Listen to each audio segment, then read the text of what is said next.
வணக்கம். இன்னைக்கு நாம ஒரு சுவாரஸ்யமான கதையை பத்தி பார்க்க போறோம். அக்பர் பீர்பால் கதைகள்னாலே நமக்கு எப்பவுமே ஒரு தனி ஆர்வம் இருக்கும் இல்லையா?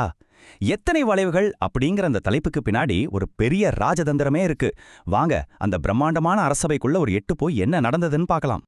முதல்ல மாபெரும் சக்கரவர்த்தி அக்பரோட அரசபைய கொஞ்சம் கற்பனை செஞ்சு பாருங்க. ரொம்ப பிரம்மாண்டமான மாளிகை, நிறைய அறிஞர்கள், இப்படி எல்லாரும் பிஸியா இருக்கிற ஒரு நாள்ல வெகு தூரத்துல இருக்கிற ஆப்கானிஸ்தான்லேருந்து ஒரு சிறப்பு தூதுவர் வராரு. அவர் சும்மா வரலங்க, தன்னோட மன்னர் கொடுத்த ஒரு முக்கியமான செய்தியோட வராரு. அந்த தூதுவர் என்ன சொல்றாருன்னா, எங்க ஆப்கானிஸ்தான் மன்னர் உங்களுக்கு வாழ்த்துக்களை சொல்ல சொன்னாரு. அவரு உங்க நாட்டை சுத்தி பார்க்க ரொம்ப ஆசையா இருக்காரு. ஆனா ஆக்ரா நகரத்துல மொத்தம் எத்தனை வளைவுகள் இருக்குன்னு அவருக்கு தெரியணுமாம். ஏன்னா இங்க வரும்போது அவர் வழி தவறி தொலைஞ்சு போக விரும்பல அப்படின்னு சொல்றாரு. கேட்கவே கொஞ்சம் வித்தியாசமா இருக்குல்ல? ஆனா இந்த சாதாரண கேள்விக்கு பின்னாடி ஒரு பெரிய சவாலே காத்துட்டு இருந்துச்சு. இது எவ்வளோ தந்திரமான கேள்விங்கள்ல கொஞ்சம் யோசிச்சு பாருங்க. ஆக்ரா ஒன்றும் சின்ன கிராமம் கிடையாது, அது ஒரு பெரிய நகரம். ஆயிரக்கணக்கான மக்கள், எக்கச்சக்கமான தெருக்கள். இதுல ஒவ்வொரு தெருவா போய் எத்தனை வளைவுகள் இருக்குன்னு எண்ணி சொல்றது நினைச்சு பார்த்தாலே தலை சுத்துதுல்ல. இது கிட்டத்தட்ட சாத்தியமே இல்லாத ஒரு காரியம்தான். ஆனா அக்பர் ரொம்ப பண்பான ஒரு சக்கரவர்த்தி. அவரு பதட்டப்படாம அந்த தூதுவர்கிட்ட, உங்க மன்னரை நான் அன்போடு வரவேற்கிறேன், ஆனா இந்த வளைவுகளோட துல்லியமான எண்ணிக்கையை நாங்க எண்ணி முடிக்க எங்களுக்கு ஒரு மாதம் கால அவகாசம் தேவைப்படும்னு சொல்றாரு.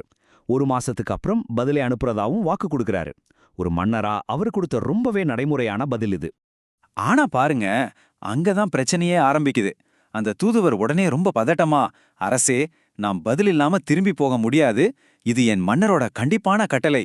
தயவு செஞ்சு நாளைக்குள்ள எனக்கு பதில சொல்லுங்க, இல்லன்னா என் மன்னர் என்ன கடுமையா தண்டிப்பாருன்னு சொல்றாரு. ஒரு மாசம் டைம் கேட்ட இடத்துல இப்போ ஒரே நாள்ல பதில் சொல்லியாக வேண்டிய ஒரு பெரிய நெருக்கடி அக்பருக்கு வந்துடுச்சு. தூதுவரை அனுப்பி வச்சாச்சு. ஆனா அக்பருக்கு பெரிய கவலை தொத்திக்கிச்சு. நாளைக்குள்ள எப்படி ஆக்ரா முழுக்க இருக்கிற வளைவுகளை எண்ணி முடிக்கிறது? இது சத்தியமா முடியாத காரியமாச்சேன்னு நினைச்சு ரொம்பவே டென்ஷன் ஆகி தன்னோட அறையில குறுக்கு நெடுக்குமா நடந்துகிட்டே இருக்காரு.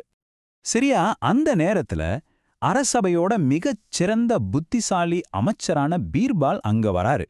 மன்னர் இவ்வளவு கவலையா இருக்கிறத பார்த்ததும், அரசே என்னாச்சு, ஏன் இவ்வளவு கலக்கமா இருக்கீங்க அப்படின்னு ரொம்ப கூலா கேக்குறாரு.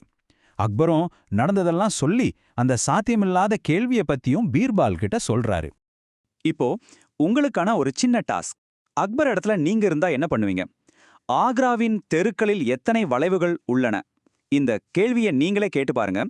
ஒரு பெரிய நகரத்தோட ஒட்டுமொத்த வளைவுகளை எப்படி கணக்கு போடுறது? உங்களால சரியான விடையை யூகிக்க முடியுதான்னு கொஞ்ச நேரம் யோசிச்சு பாருங்களேன். சரி, பீர்பால் என்ன பண்ணாருன்னு பாப்போம். மன்னரோட அந்த பெரிய பிரச்சனைய காது கொடுத்து கேட்ட பீர்பால் ஒரு சின்ன பதட்டம் கூட இல்லாம லேசா சிரிக்கிறாரு. ஏன்னா அவர் எப்பவுமே பிரச்சனைகளை ரொம்ப வித்தியாசமான கோணத்துல பார்க்கக்கூடியவர். அவருக்கு தெரியும் இது ரொம்ப ரொம்ப சிம்பிளான ஒரு கேள்வி அப்படின்னு. எல்லாரும் ஆவலா காத்துட்டு இருக்கும்போது பீர்பால் ரொம்ப உற்சாகமா அந்த பதில சொல்றாரு. அரசே, இது ரொம்ப சுலபமான கேள்வி. ஆக்ராவுல மொத்தம் இருக்கிற வளைவுகளோட எண்ணிக்கை வெறும் 2. என்னது, 2 வளைவுகளா? இவ்ளோ பெரிய நகரத்துல 2 வளைவுதானான்னு நமக்கே ரொம்ப ஆச்சரியமா இருக்குல்ல.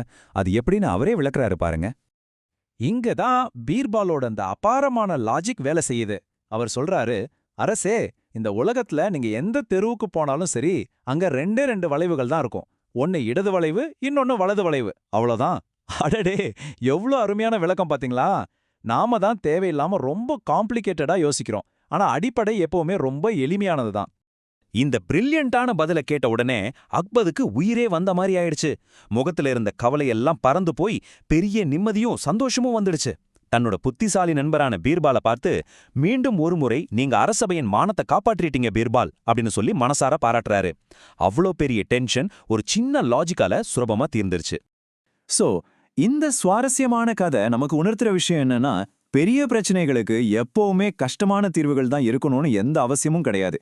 சில நேரங்கள்ல பீர்பால் மாதிரி கொஞ்சம் நிதானமா நம்ம பொது அறிவை பயன்படுத்தினா எவ்வளோ பெரிய சிக்கலுக்கும் ஒரு சிம்பிளான தீர்வு கிடைக்கும்.